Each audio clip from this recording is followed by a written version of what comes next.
প্রিয় বন্ধুরা, আজকে আবার একটা নতুন ভিডিও নিয়ে তোমাদের সামনে হাজির হয়েছি। আজকে দিয়ের ব্যবহারটা একটু তোমাদের দেখাবো,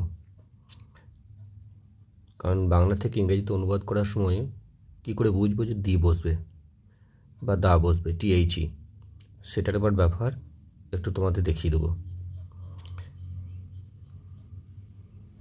দি সাধারণত বিশেষ করে কোন নির্দিষ্ট ব্যক্তি বা বস্তু, বিশেষ করে কোনো নির্দিষ্ট বা ব্যক্তি বা বস্তুকে বোঝালে সেই নামের আগে সাধারণত দি বসে।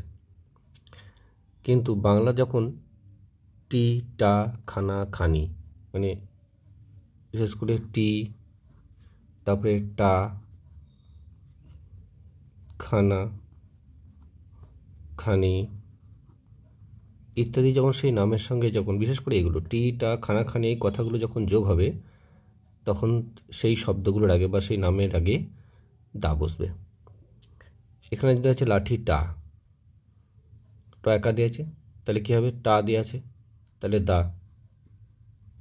স্টিক, STICK, দা স্টিক।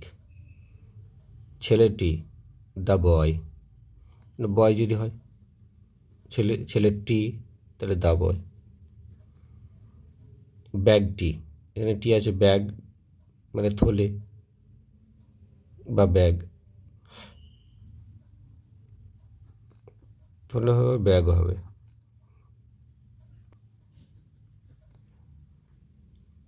ফুলটি, ফুল ইংরেজি ফ্লাওয়ার, তাহলে দা হবে। জামাটি, শার্ট, SHIRT, এখানে দা হবে, তাহলে টি আছে, এখানে টি।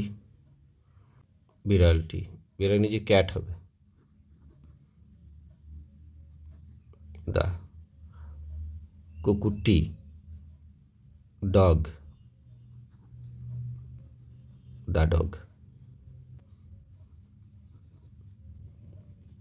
দাবল, ফুলটি ফ্লাওয়ার, দা ফ্লাওয়ার। একবার ফুলটি লিখেছি।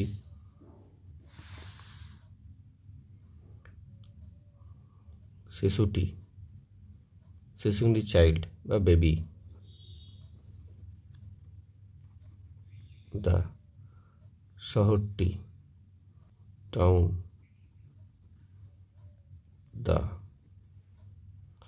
লোকটি, তাহলে লোকটি ম্যান, দা ম্যান। মন্দিরটি, টেম্পল, দা টেম্পল। মানে এইভাবে আর কি সব দিকগুলো বসবে।